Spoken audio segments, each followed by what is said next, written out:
Hi guys, welcome back to Sin City Living. Jason here with today's video.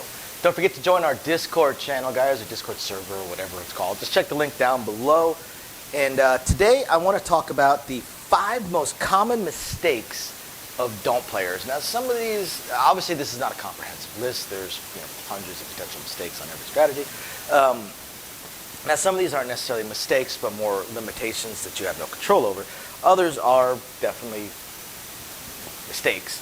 So remember, if you're picking, whatever side you pick, play it. Now, people that say that playing the don'ts is betting with the casino, that's the dumbest thing I've ever heard. Nobody that's actually trained in dealing this game or watching this game would agree with that. If it was betting with the casino, the bet wouldn't even be on the table. The casino is not going to have bets that you are betting with them. The don'ts have at house edge. The house wins money. There's no such thing as betting with the casino. The casino doesn't care which side you bet. Some people act like the casino hates it when people play the don'ts or whatever because you're betting with the casino. The casino doesn't care. As long as you were betting, that's all they care about. Just bet, because the house edge is there. The house is going to win their money, period. If everybody played the don'ts, if every single person that came into a casino played the don'ts, the casino's going to make money. So how is it betting with the casino? It doesn't make sense. Now, some parts of playing the don'ts absolutely have a better house edge. Now remember, as we've talked about in the past, house edge has almost nothing to do with how much money you are able to win, especially on a hot roll. Players that buy in for $1,000 and walk away with $30,000 30 minutes later, they probably were not playing the bets that had the highest or the lowest house edge. All house edge means is that you lose your money slower. That's all it means. It has no bearing on how fast you win, how much you can win. They're 2 totally different things. So, the 5 most common mistakes that we see of don't players. Number 5, absolutely outside your control. Shallow pockets. I just saw this yesterday, actually. $15 minimum bet table. Kid came up, bought in with $20, put it on the don'ts. Won, took his $30. Next roll, lost 15. So he won the first time, so he had $30. I'm sorry, he didn't take $30. He had $30. Next roll, lost 15. Next roll, won, back up 15, so back up to his $30. Took off. He came back a little bit later, bought in 20, put it on the don't pass. Winner, lost it. He didn't have enough money to see more than one roll if he caught a worst case scenario. If you come up and you play the don'ts, and let's just talk just the don't pass. I have seen many a roll that started out with anywhere between 4 to 7 winner 7s and winner 11s before the puck is even on a point. So, don't pass player can definitely get hurt in the come out roll. In fact, that's the most dangerous spot for the come out roll. So not having enough to support yourself if you catch a small bad streak. Hand in hand with that, by the way, is chasing too hard. If you play the don'ts, you don't want to run into a brick wall. If you're playing the don'ts and you've got a player that's just annihilating, you stop. Stop and wait for the next player. The best don't players that I see are the ones that will only give it a shot twice per shooter. If they get beat twice, they stop and wait for the next shooter. But you have to have enough money to actually make a go of it. Reason number 4, just like I said before, if you're going to pick a side, pick it and play with it. Don't try and hedge. Don't try and hedge. It just hurts you in the long run, especially when you're playing the don'ts. Doesn't mean that, say, you're on the don't pass, you don't want to bet a 7-11. Sure, by all means, go for it. However, you got to bet a lot to really make up for it. Let's look at it this way. Let's say you have a $25 don't pass. You're on a come out roll, and you want to do a hedge so that you will win, or you will at least break even over there. Well, you need at least $2.11. That'll pay 30. Good. And you need, unfortunately, more than a $5.7. $5.7 will pay you $20 minus that $2 that loses there. You only make $18. You lost 25. So what if we looked at a 3-way 7? Three-way 7. Well, that's going to pay 26 minus that 2. You're at 24 bucks. So you lose $1 if a winner 7 came out. That's not a bad insurance right there. But look at it. $8. $8. You have a third of that bet put onto an insurance bet. So up to you whether or not you want to do it. I'm not a huge fan. Like if I'm playing and I'm playing on the pass line, I don't have a crap check. Just as often I'm going to win on a 7 or 11 in fact, I'm more likely to win on a 7 or 11 than I am to lose on a crap. So I'm not going to blow money on that bet.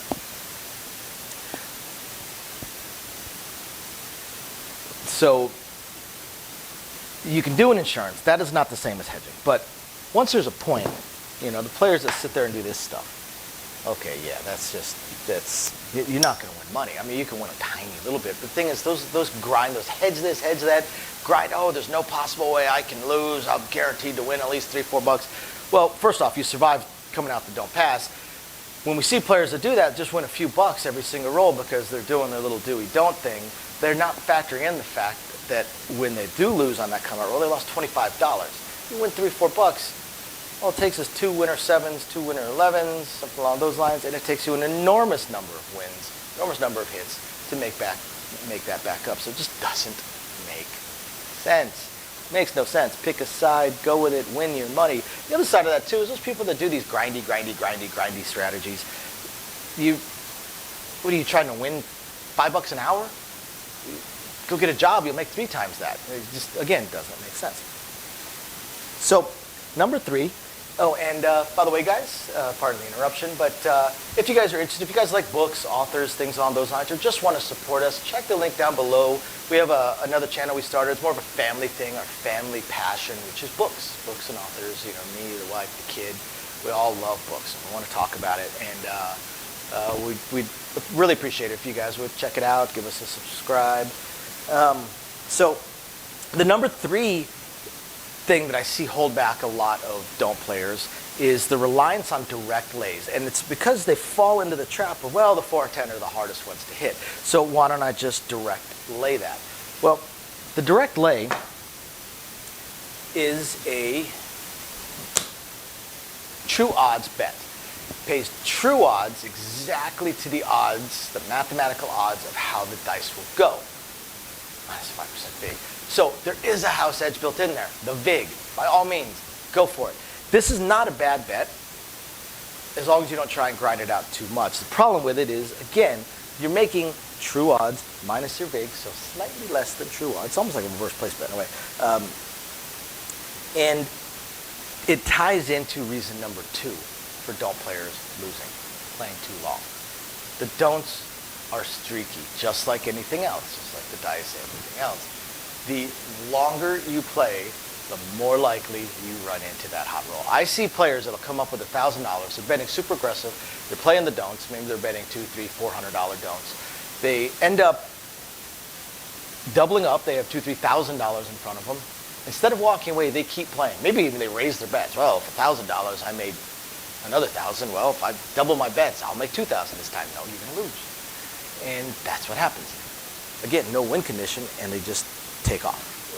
Or they just give away their money instead of taking off. Leave, take your money and run.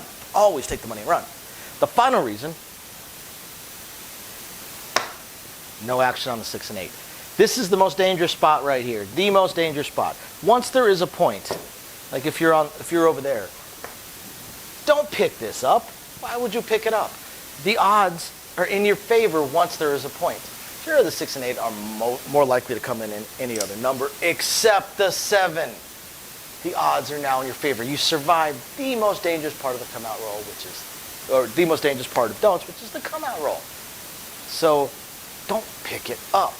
Don't pick it up. The odds are with you. That is how we see so many don't players just get crushed because they pick it up or then they'll put it in the don't come. So they put it back in the most dangerous spot. If they're playing a DC and 6 or 8 rolls, and they say no action, you're significantly increasing your chance of losing because you're staying in the most dangerous spot. So I hope you guys find this interesting, illuminating, enlightening, or at the very least, just plain fun. We will catch you guys next time. Bye now. Thank you everybody for watching today's video, and as promised, a little bit more detail on things that we are working on. So again, we want to continue trying to expand the channel. We're really hoping to be able to add roulette as soon as possible, and then some video keno, video slots, stuff along those lines. Unfortunately, it ate up almost all of our cash, paying off all of our bills during the month of January while we were down. And now that the holidays have ended, YouTube's payouts have dropped significantly. So we're kind of treading water here as far as all that goes. Do have a lot of things we want to add, though. Not just those things, those additional games, and hopefully some carnival games and such like that. But the live streams. The biggest problem right now with the live streams is with 3 jobs combined between the 2 of us, 4 if I include the 20 to 30 hours a week I'm putting into the YouTube channel. It's very, very difficult for me to have a day and time that I can commit to doing the live stream every single week, because we also have our very young child to take care of. But I'm trying to figure that out. I'm thinking it's probably going to end up being on Monday nights or Tuesday afternoons, or possibly both. I intend to do at least one live stream exclusively for our patrons, and then another one on the YouTube channel. So possibly both days. We also have a few other things that we really want to attempt to move forward on. I'm just running into either time or skill set issues. I do want to eventually have a website going for us. I did used to program websites over a decade ago. A lot of things have changed, and I just don't have that time. And not a whole lot of knowledge on the current state of building websites, hosting what sites can host, and how to build up the e-commerce stuff. So if anybody has any skill sets along those lines and would like to answer some questions or just help us out, shoot us an email, sincitylivingLV@gmail.com. Also, I really hope to be able to start adding some exclusive stuff from Sin City Living, logoed shirts, hats. I'm looking to get custom dice made, even custom layouts made, although those would be pretty expensive. But I know zero about e-commerce and drop shipping and anything along those lines. So if you have any skill or knowledge in that area, please email me. I would love to ask you some questions and see if you can answer a few to help me figure out how to get that going. Same thing with designing our logos. I had some logos designed, very, very small logos, unfortunately, not big enough to blow up to put on t-shirts and stuff like that. And again, I know I know nothing about logo design, graphic design, any kind of websites that could do it. I literally know nothing. So if you have any skill or knowledge in that area also, please email me, and you're willing to answer some questions, please email me and let me know. I'll admit I don't even know where to start as far as asking some questions, but I'm sure I'll ask a few, and that'll trigger a few more, so on and so forth. So yeah, there's that, and of course we do hope to continue to improve our AV setup, but I am an AV moron, so also right there, if you have any skill sets or knowledge in that area, please email me, and are willing to answer some questions. Please email me and let me know. We would love to help. Otherwise, again, thank you everybody for watching, and we're very excited to continue bringing you our videos. Bye now.